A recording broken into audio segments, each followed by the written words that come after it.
about it. God's on those big people who have factories. For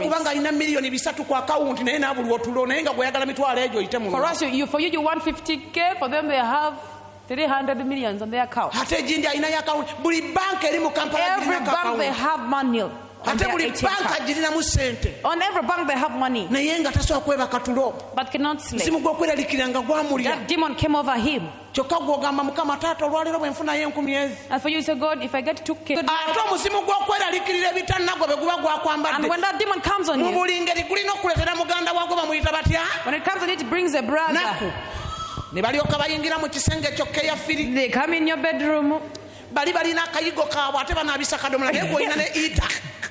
They shower with a jerrycan. For you have a heater. Some people are having bathrooms that are even halfway. They get their jerrycan. And they are singing a praise song. On the stove there is tea. They shower.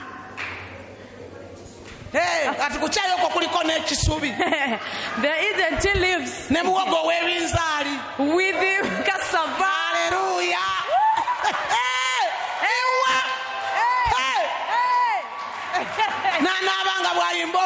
As you're singing a song, as you're preparing to eat your cassava, but for you have bread and butter, you have a heater.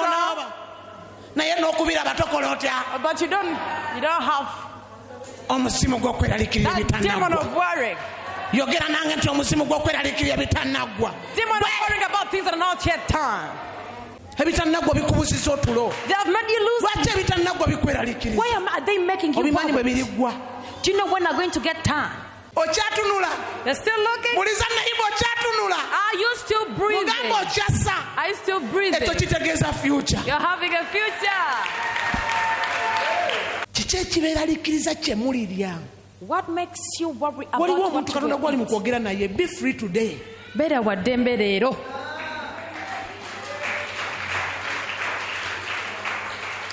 The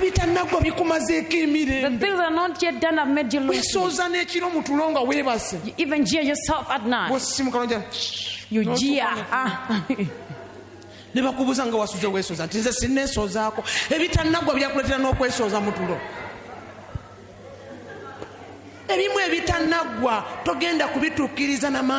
cannot fulfill those things with your might. You cannot tell the story of how you've reached there. They can even plait hair and they don't look good. This hair is for 200K. They are like a samosa that he has been biting. Unless they come to the church, they sing a song. And when it comes to that person, they clap like that.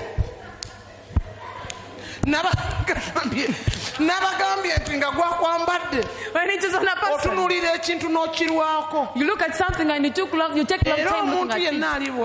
And every person who's like this, just to know that demon has come. As if they are not around. They come back. They don't clap like this. They start immediately. And yet the car is outside. Now the mouth becomes like a boat. Now when they see this one dancing, they say, leave them dancing. They don't have anything to worry about. Now you, it speaks. Do not give it time.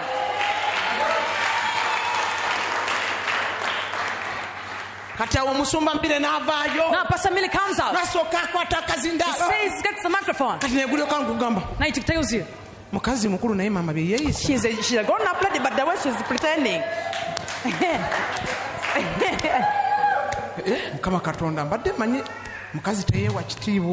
This woman doesn't respect herself.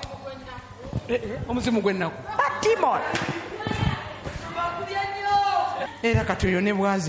Even if she dances, they